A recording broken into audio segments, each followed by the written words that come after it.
இப்போ நாடே பார்த்தீங்கன்னா ரொம்ப பரபரப்பான விஷயத்தை பற்றி பேசிக்கிட்டு இருக்குது. கொரோனா வந்துருச்சு, எல்லாம் வீட்டுக்குள்ளேயே அடங்கிருங்க, அது மெயினாக வெயில் வரும்போது யாரும் வெளியே வரக்கூடாதுன்னு சொன்னாங்க. அந்த இன்றைக்கி நாம் வந்திருக்கோம். டைம் பார்த்திங்கன்னா 1 மணி ஆகுது, உச்சி வெயில். ஆனால் பின்னாடி பார்த்திங்கன்னா உங்களுக்கு தெளிவாக தெரியும், கொஞ்சம் கூட பயப்படாமல் ரொம்ப என்டர்டெயின்மெண்ட்டாக வந்து இந்த வாய்க்காலில் குளிச்சிட்டு இருக்காங்க. இந்த வாய்க்கால் எங்கே இருக்குது அப்படின்னு பார்த்தீங்கன்னா ஈரோடு பள்ளிப்பாளையம் போகிற வழியில் கருங்கல்பாளையத்துக்கு முன்னாடி செக் போஸ்ட்டு தாண்டி இந்த வாய்க்கால் இருக்குது. ஸோ அவங்களோட சில விஷயங்கள் நம்ம பேச போகிறோம். அவங்க எப்படிலாம் வந்து என்டர்டெயின்மெண்ட் பண்ணுறாங்க, எப்படி குதித்து விளையாடுறாங்க, இதையெல்லாம் பார்க்க போகிறோம். இதுலேருந்து நம்ம இன்னொரு விஷயத்தை என்ன தெரிஞ்சுக்க வேண்டியிருக்குன்னா, எவ்வளோ பெரிய வைரஸ் வந்தாலும் சரியா நாங்கள் அதெல்லாம் கண்டுக்க மாட்டோம்னு இவங்க சொல்லாமல் சொல்கிறாங்க. சரி வாங்க வீடியோக்குள்ளே போகலாம்.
மேல மருந்து போறோம், நாங்க வீட்டுக்கு யாரும் வரக்கூடாது. 7 மணிக்கு மேல யாரும் வரக்கூடாதுன்னாங்க. நான் 7 மணிக்கு ஏஞ்சி வெளியே பார்த்தேன், எல்லாம் நடந்து போயிட்டு தான் இருக்காங்க. நான் மட்டும் வீட்டுல உட்காந்து என்ன பண்றது? சரி, மருந்து போட்டாங்களா நீங்க சொன்ன மாதிரி? இன்னும் வரல ஜி, வரல. நான் காலையில வேலை மாலை பார்த்துட்டு தான் இருக்கேன். ஒரு ஹெலிகாப்டர் பக்கம் காணுமே, அதான் நானும் கைமா உட்காந்து வாய்க்கால் குளிச்சுட்டு. சரி, வாட்ஸ்அப்ல இன்னொரு விஷயம் வந்துச்சுல்ல, இந்த மாதிரி சூரிய வெளிச்சத்துல இருந்து நோய் பரவுது அப்படின்னாங்கல்ல, நீங்க என்னன்னா போட்டு கும்பிட்டு இருக்கீங்களா? மேல பட்டா இது வராது, வராது. அப்புறம் வாட்ஸ்அப்ல எல்லாம் கிளப்பி விட்டாங்க. கவர்மெண்ட் சொல்றோம், நம்ம கேட்டா ஒரு அம்மா பேசின ஆடியோ கேட்டீங்களா? லதா மேடம் பேசின ஆடியோ கேட்டீங்களா? அதை பத்தி நீங்க என்ன நினைக்கிறீங்க? நம்ம நாளைக்கு ஒண்ணும் இல்லை ஜி. நம்ம என்ன காரணத்துக்காக வந்திருக்குன்னு நினைக்கிறீங்க? நம்ம ஊருக்கு அது தெரியல. அங்கதான் பாம்பு பள்ளி பூரா சாப்பிடறதா ஒரு விஷயம் சொல்றாங்க. இங்க நம்ம ஆளுங்க அதை கூட சாப்பிடறது அது இல்ல. இப்ப இந்த கோழிக்கறி முட்டையில வந்து இது வருதுன்னு சொல்லி ஒரு விஷயம் கிளப்பிட்டு. அதை பத்தி நீங்க என்ன நினைக்கிறீங்க? கோழில அப்படி வராதுன்னு நான் சொல்றேன். அப்படி எல்லாரும் சாப்பிடுறாங்க, அதெல்லாம் ஒண்ணு இல்லைன்னு நம்மளுக்கு தோணுது. ஏன்னா காலையில பார்த்தா 10 பேர் கடைகள் நின்று இருந்தாங்க. எங்க அண்ணன் கூட கோழிக்கறி வாங்கினாரு. எங்க அம்மா திட்டுறதுனால நாங்க எதுவும் சாப்பிடல. இன்னைக்கு ஒன்லி சாம்பார் மட்டும் தான். சரி, ரைட். இப்போ மற்ற நாளை விட இன்னைக்கு வந்து இந்த இது வந்திருக்குது, ஞாயிற்றுக்கிழமை வந்திருக்கு. இது உங்களுக்கு தோணும் ஞாயிற்றுக்கிழமை வந்துருக்கூடாது, திங்கக்கிழமை வந்திருக்கு, 2 நாள் லீவ் வந்திருக்கணும், ஸ்கூல் லீவ். 15 நாளைக்கு. நீங்க எவ்வளவு பேருங்க வந்திருக்கீங்க? 7 பேர். எவ்வளவு நேரமா தண்ணி ஊத்திட்டு இருக்கீங்க? உங்களுக்கு சலுப்பே தெரியலையா? சலுப்பு இல்ல, வெயிலுக்கு. சரி, இப்போ போலீஸ் வந்து உங்களெல்லாம் இங்க குளிக்கூடாதுன்னு சொல்லி பிடிச்சி போயிட்டாங்க, என்ன பண்ணுவீங்க? அதான் வெளியில் வரக்கூடாதுன்னு சொல்லிருக்காங்கல்ல, என்ன பண்ணுவீங்க? அவங்க வந்து நிறைய பேர் கிரவுண்ட்ல புடிச்சிட்டு இருக்காங்க. டேய், இப்ப நாங்க தான் போலீஸ் சொன்னா நீ நம்புவியா?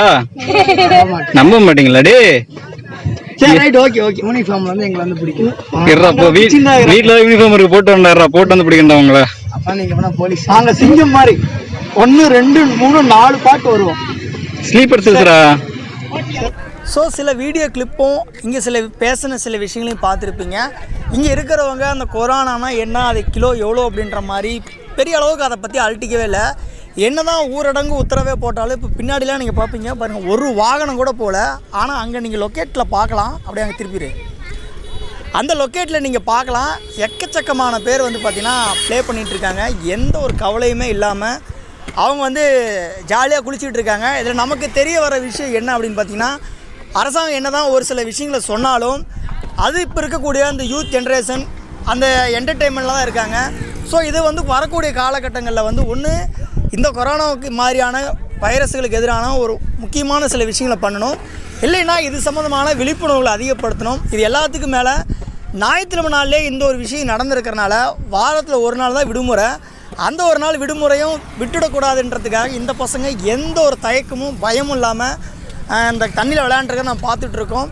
ஸோ இதுதான் நம்ம இந்த வீடியோவில் பேசக்கூடிய விஷயம். இந்த வீடியோ உங்களுக்கு பிடிச்சிருந்தா ஷேர் பண்ணுங்கள். நம்ம சேனல் இது வரைக்கும் நீங்கள் சப்ஸ்கிரைப் பண்ணாமல் இருந்தால் மறக்காமல் சப்ஸ்கிரைப் பண்ணுங்கள். உங்களிடம் விடைபெறுவது உங்கள் MK பிரபு. நன்றி, வணக்கம்.